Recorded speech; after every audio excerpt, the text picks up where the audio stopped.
नहीं तो सुधरने का फिर कोई कारण नहीं है, बिगड़ने की बातें हैं। महात्माओं के पास इसीलिए जाया जाता है, मंदिरों में इसीलिए जाया जाता है, सत्संग इसीलिए। हमारे यहाँ डीडवाना में हम अनुभव करते हैं, कई लोग आते हैं दूर से दर्शन करने को कार्तिक के अंदर सुबह जल्दी। हम कहते हैं आप दूर से आ जाते हो, बोले हम क्या आ जाते हैं, भगवान बुला लेते हैं, उनको बुलाना होता है, नहीं बुलाना होता तो नहीं बुलाते। वो पढ़ी लिखी नहीं है भाइयां, बड़ी जाति की भी नहीं है, पर वो कहते हैं कि भगवान कभी राबड़ी रोटी खा लेते तो कभी भगवान सिरा पकौड़ी खा लेते, पर उनने अपना निमित्त बदल दिया। क्या लगता है इसमें? गोस्वामी जी ने कहा, हमने सुबह बताया था, प्रभु ही निवेद ही भोजन करही, प्रभु प्रसाद पट भूषण धरही। उन्हीं के यहां भगवान बसते हैं जो अपने निमित्त से नहीं करते। विदुर जी के घर की परंपरा थी, सब भगवान के लिए ही तो जगना, भगवान के लिए स्नान करना, भगवान के लिए गीत गाना, भगवान के लिए नैवेद्य बनाना, भगवान के लिए शैयाओं को ढंग से सजाना। राजा कहने लगे शुक मुनि से कि ठीक है महाराज, विदुर जी से मैत्रेय कब मिले, और विदुर जी तो मंत्री थे, उनने क्यों छोड़ा आखिर धृतराष्ट्र का राज दरबार, और वो कहां कहां मिले, वो बात बताओ मेरे को। बात आगे बढ़ती है, विदुर जी ने घर क्यों छोड़ा? बोले देखो राजन, शुक मुनि कह रहे हैं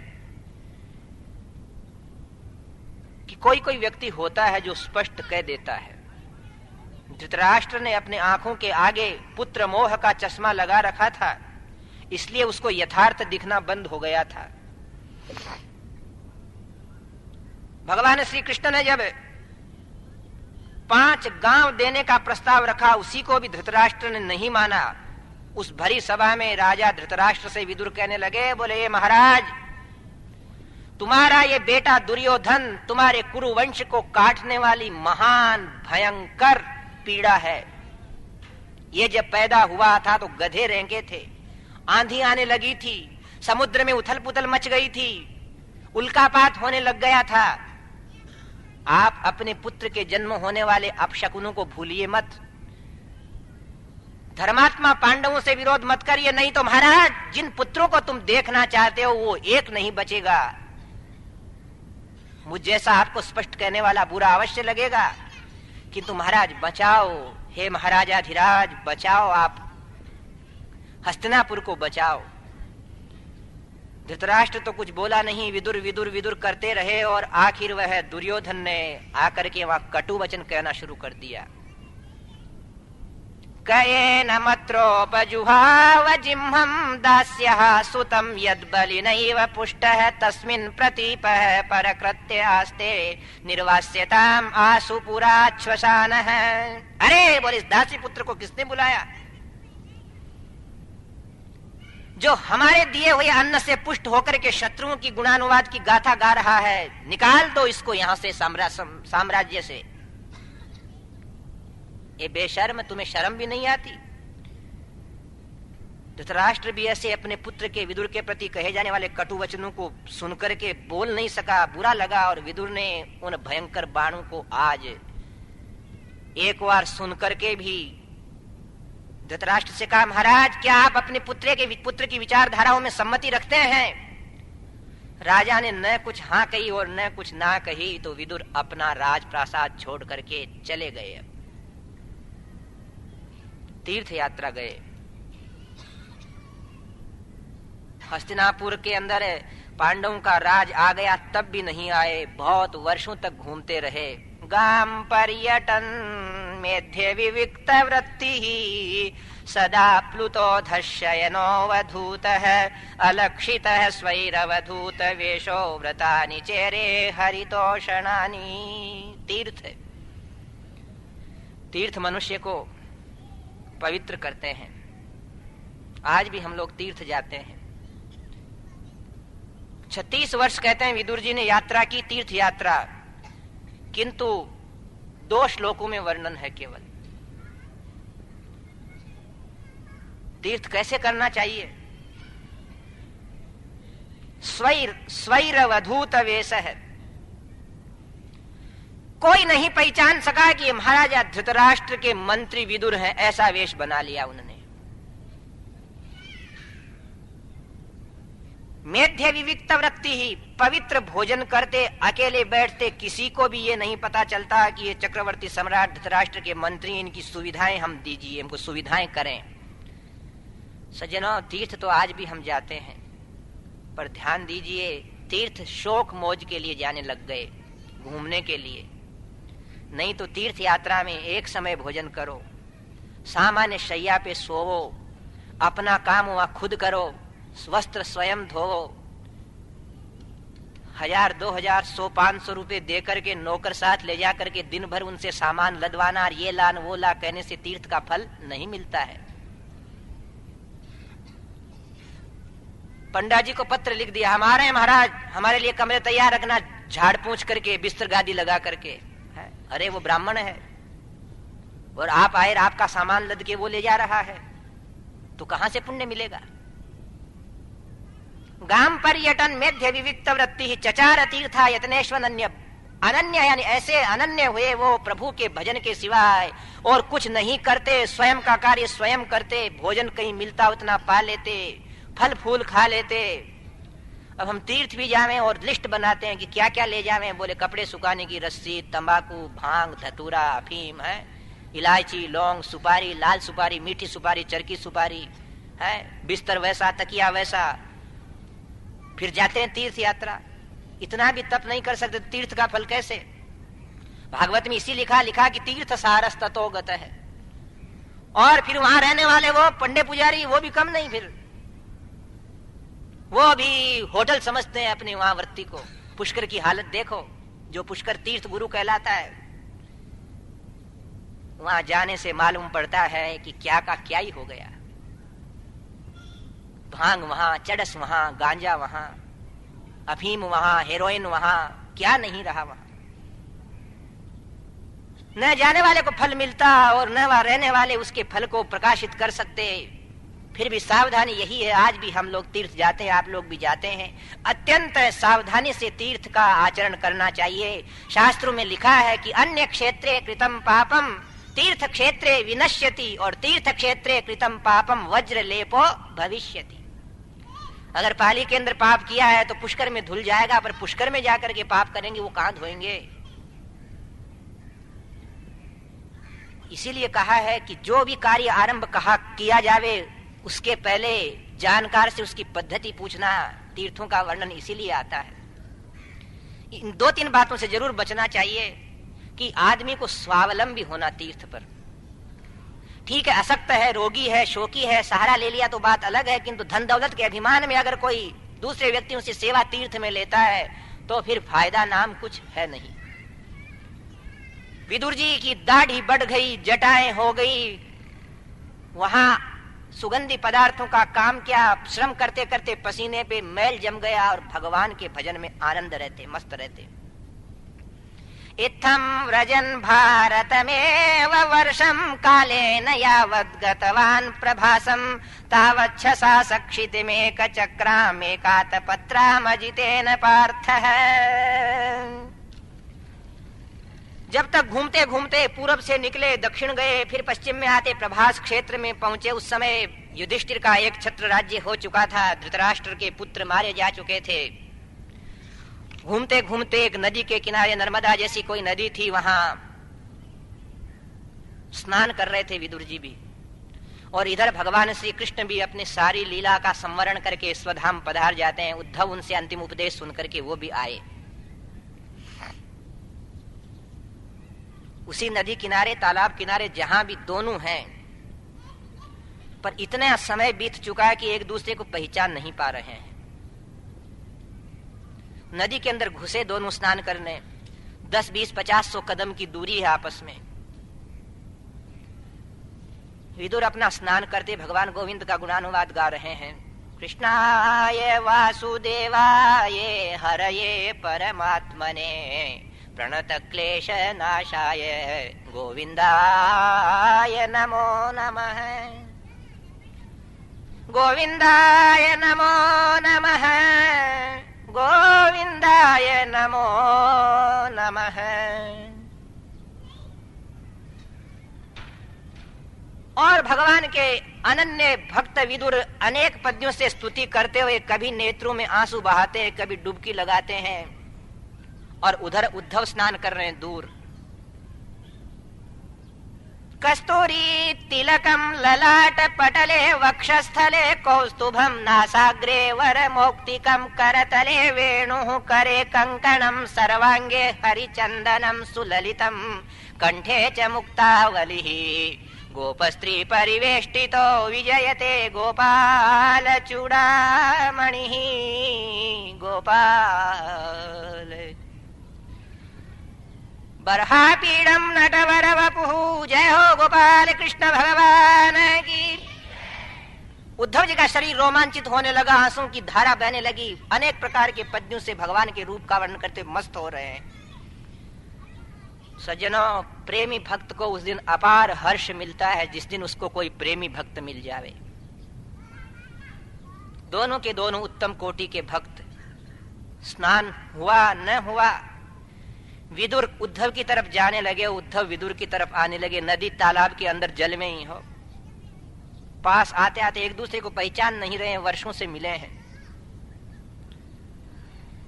उद्धव ने विदुर को देखा, विदुर ने उद्धव जी को देखा, दोनों की आंसू ढलने लगे और गले में मिलकर के उद्धव कहते हैं, विदुर तुम विदुर हो। विदुर ने कहा, उद्धव जी बड़ी कृपा करी कि भगवान कृष्ण की सेवा में रहने वाले आप जैसे महापुरुष के चरणों में गिरने का मुझे सौभाग्य मिला। पाने में ही पानी नाकों में चढ़ गया, बाकी दंडवत कर ली उनको। अगर संसार में सबसे बड़ा सुख है भक्तों के लिए तो किसी भक्त से मिलना ही है, क्योंकि जो वार्तालाप होने वाला है वो फिर भगवान संबंधी है, भगवत चर्चा ही होगी। उनके लिए यही सबसे बड़ी औषधि है, यही जलपान है, यही उनके लिए खुराक है कि आपस में भगवान की बातें करें। सततम कीर्तयन्तश्च यतन्तश्च दृढ़व्रताः। भक्त लोग यही करते हैं कि प्रभु की गाथाओं का बार बार अनुवाद करते हैं और हर बार उनको नवीन लगती है वो। पदे पदे यन्नवताम् उपैति तदेव रूपम तदेव वचन रमणीयतायः क्षणे क्षणे यन्नवताम् उपेति तदेव रूपम रमणीयतायः। और भगवान का रूप भी ऐसा है कि हर क्षण भक्त निहारता तो नवीन लगता है। ऐसे भगवान की बातें ही होने वाली हैं। अतः उद्धव और विदुर बड़े प्रेम से मिले। उद्धव जी से विदुर जी ने पूछा कि उद्धव जी किधर से आ रहे हो, भगवान श्री कृष्ण कहाँ हैं? इस समय उद्धव कहने लगे, भगवान कृष्ण की गाथाएं गाने लगे, शुरू से भगवान की लीलाओं का वर्णन करने लगे कि जिन्होंने मथुरा के अंदर मां देवकी के यहाँ जन्म लिया, वसुदेव जी जिनको गोकुल ले आए। अहो बकीयम स्तनकालकूटम जिघांसयाप्याय यदप्य साध्वी लेभे गतिम धात्र्युचिताम ततोन्यम कम वा दयालुम शरणम व्रजेम। अरे विदुर जी, उन दया निधान की दया का क्या वर्णन करेंगे। कृपालु की कितनी कृपा की अभिवृष्टि है कि सृष्टि में वैसा कोई मानव नहीं जो पूतना उनको विष दे करके मारने आई, उसको भी जिन्होंने मात के पद से युक्त करके वो गति दे दी जो एक बालक की भक्त की मां को मिलती है। इसलिए उन श्री कृष्ण के अतिरिक्त हम किसकी शरण में जावें। फिर बोले, गोकुल से वो वृंदावन गए, गायें चराई, बांसुरी बजाई, गोपिकाओं ने जिनके लिए सर्वस्व त्याग कर दिया। अरे विदुर बोले, हाँ, अपने भक्तों की रक्षा के लिए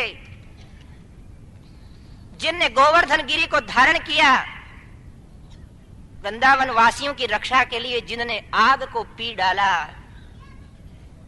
मथुरा आकर के जिन्होंने कंस को पछाड़ दिया, द्वारिका में आकर के 16,108 विवाह किए, उन श्री कृष्ण के चरणों में तुम्हारी हमारी मति रहे। विदुर तुम्हें क्या कुशल कहूं। अब यह भूमि श्री कृष्ण के उस मंगल विग्रह के आश्लेष से रहित हो गई है। विदुर ने कहा, भगवान स्वधाम पधार गए। उद्धव जी बोले, हाँ विदुर, अब द्वारिका तो लुप्त हो गई है, समुद्र में डूब गई है। विदुर ज्ञानी थे, ईश्वर की लीला को याद करते हुए, उनके मधुर चरित्र को याद करते हुए कई देर तक दोनों गले लिपट करके रोने लगे। विदुर जी ने पूछा, उद्धव हमारे लिए? बोले, तुम्हारे को भगवान ने पदार्थ समय याद किया है। विदुर रो पड़ा हो कि उद्धव जी तुम्हारे ये वचन मेरे को इतने अमृत के समान लग रहे हैं कि ऐसा मधुर शब्द मैंने जीवन में कभी नहीं सुना कि सर्वेश्वर ने मुझ अकिंचन को याद किया, वो भी स्वधाम पधारते हुए। बोले, आपको याद किया है। और मेरे सामने ही मैत्रेय मुनि थे, उनको आदेश दिया कि विदुर जी को आप ज्ञान सुनाना, विदुर जी आपसे प्रश्न पूछेंगे। विदुर ने कहा कि अवश्य मेरे को याद किया होगा, क्योंकि मैं दिन रात उनको ही याद करता हूं। मयि ते तेषु चाप्य हम, जो भगवान को याद करते हैं उसको भगवान याद करते हैं। ऐसा 1-2 दिन रहने के बाद उद्धव जी तो वहां से चले गए, आगे बढ़ गए। उनको बद्रिकाश्रम में जाना था। भगवान ने उपदेश ही ऐसा दिया था कि शरीर जो आगे आप 11 स्कंद में सुनेंगे। इधर मैत्रेय मुनि थोड़े दिनों के बाद फिर विदुर जी को किसी तीर्थ क्षेत्र में मिल गए। मैत्रेय मुनि ऋषि थे, उनके चरणों में विदुर जी ने प्रणाम किया। मैत्रेय मुनि शुभाशीर्वाद देते हैं और पूछते हैं कि विदुर सुनो, क्या सुनना चाहते हो? इधर शुकदेव जी राजा परीक्षित से कह रहे हैं कि जो तुमने प्रश्न पूछा है वही विदुर जी ने मैत्रेय जी से पूछा। श्रीमन नारायण नारायण नारायण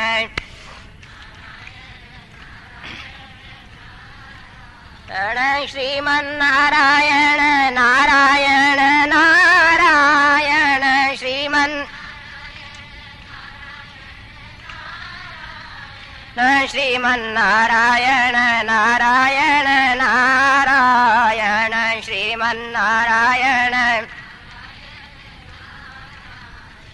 श्रीमन्नारायण नारायण नारायण। बोले श्रीमन्नारायण भगवान की। अब यह सृष्टि के वर्णन की बातें हैं।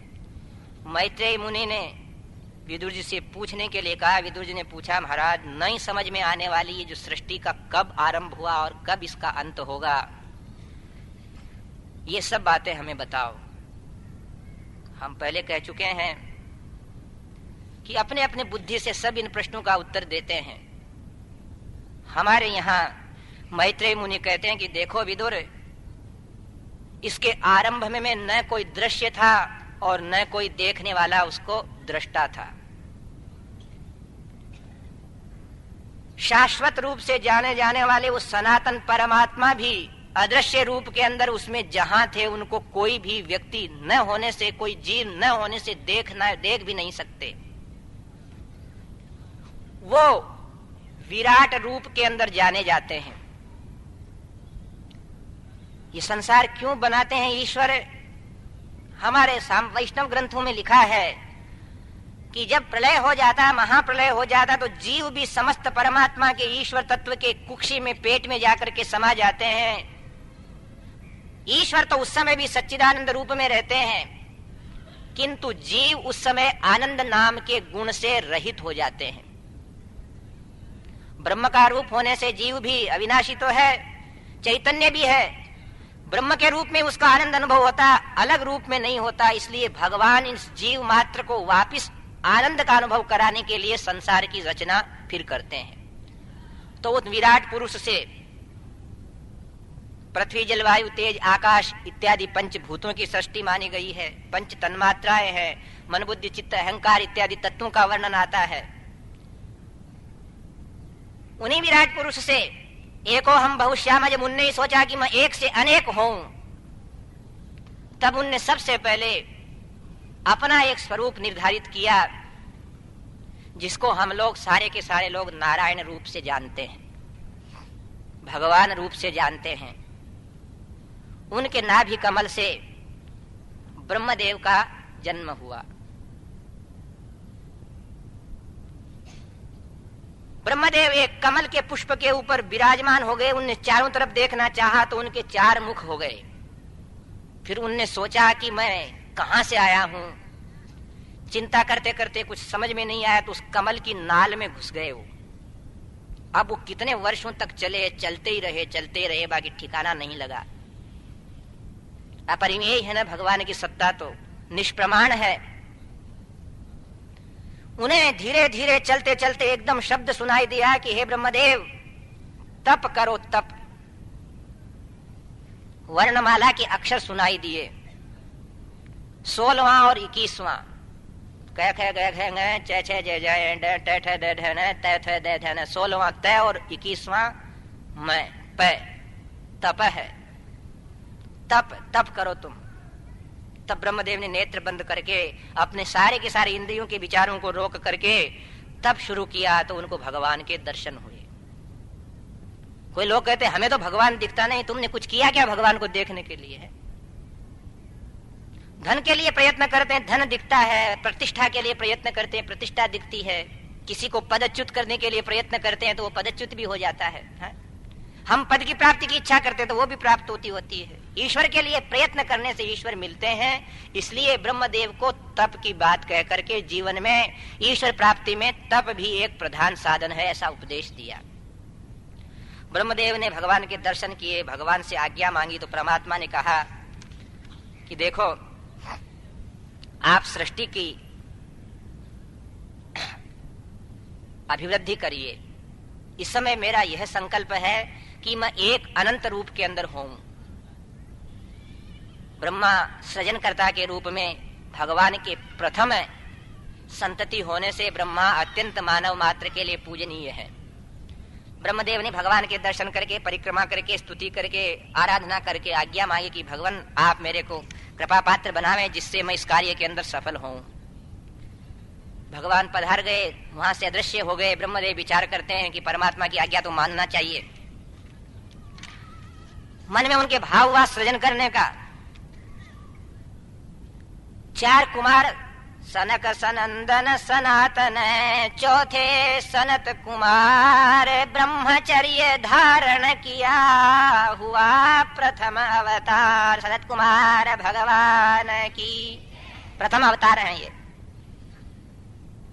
प्रथम अवतार की क्या विशेषता? ब्रह्मचर्य धारण किया। ब्रह्मचर्य की प्रतिष्ठा करने के लिए, आचरण का उपदेश देने के लिए पहले अवतार निवृत्ति मार्ग वाले हैं। सबसे बड़ा उपदेश दिया है। ब्रह्मदेव बड़े प्रसन्न हुए। 4 कुमार, ऊर्ध्वरेता ब्रह्मवेत्ता, तेज से संपन्न, देदीप्यमान उनकी आभा। पिताजी को प्रणाम किया, परिक्रमा की। ब्रह्मदेव ने कहा, सुनो भाई,